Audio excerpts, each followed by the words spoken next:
So hi guys, so ayan, ito yung aking Pink Siam Perfect.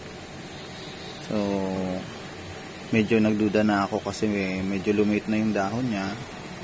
Ito yung dahon niya guys. So, medyo na siya. Kaya chinek ko na yung kanyang ugat. Yung ugat niya. So yan, pinaanohan ko na to ng running water.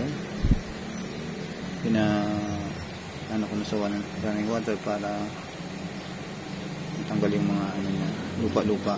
So ililipat ko ito guys kasi baka bigla magkaroon ng root rot. Kasi dapat may palaki ng palaki ang dahon niya. Pero as you can see, medyo nangayayat na siya. And tingnan mo yung niya, ugat niya, medyo hindi siya masyadong nag-prosper. So yun guys, so ayan, meron akong ito yung lupa kung iano.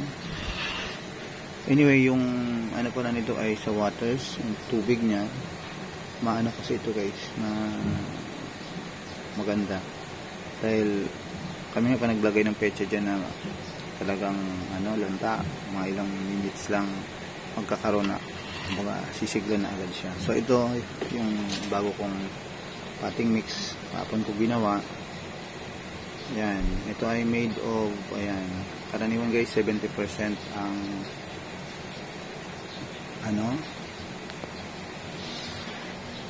70% ang niya, ipa.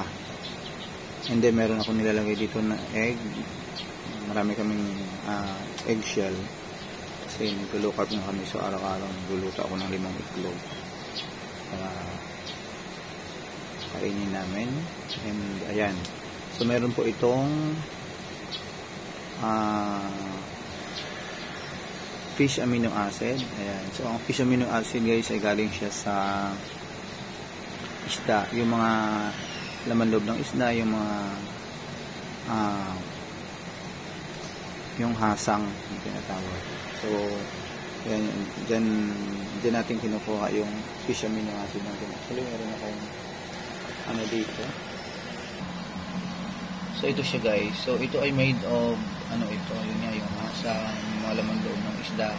And then lalagay nyo siya ng, kung wala kayong molasses, lalagyan nyo siya ng pulang asukal. So ito, meron din akong cinnamon powder. So antibacterial din ito. And then yung pwede nyo na gamitin yung kape. Yan, kasi medyo yan, para lang mawala yung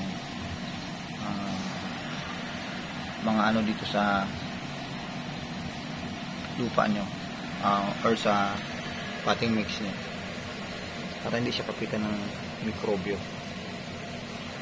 Kasi kung nagkaroon na yan guys sa mga mga gumagapang dyan, kung ano-ano, ibig sabihin yan, delikado na yung halaman nyo. Tsaka yan guys, bantayan yung halaman nyo na magkaroon ng yung lumitong dahon, biglang tumamlay. Yan, bunutin nyo agad at palitan nyo ng lupa kasi sigurado yan guys, may something na sa loob, ilalim. So yun guys, so yan, i-replant natin ito at pagkatapos a-applyin ko ito ng, meron akong abono na binibili din. So ito last soil ito, last soil.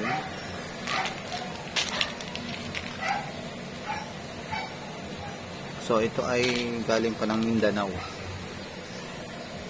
So yan, so talagyan ko yan ng konti para lang doon sa kanyang ugat, pampaugat din kasi ito. So yun lang guys. So yan, titingnan natin kung babalik ba yung nito. Napakaganda nito guys. Binili ko to ng 380 dun sa aking binibilan. So ayan o.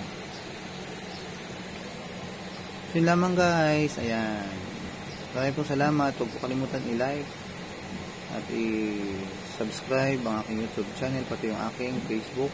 Ayan, pati follow na rin pa ako, Broker Novina. Thank you.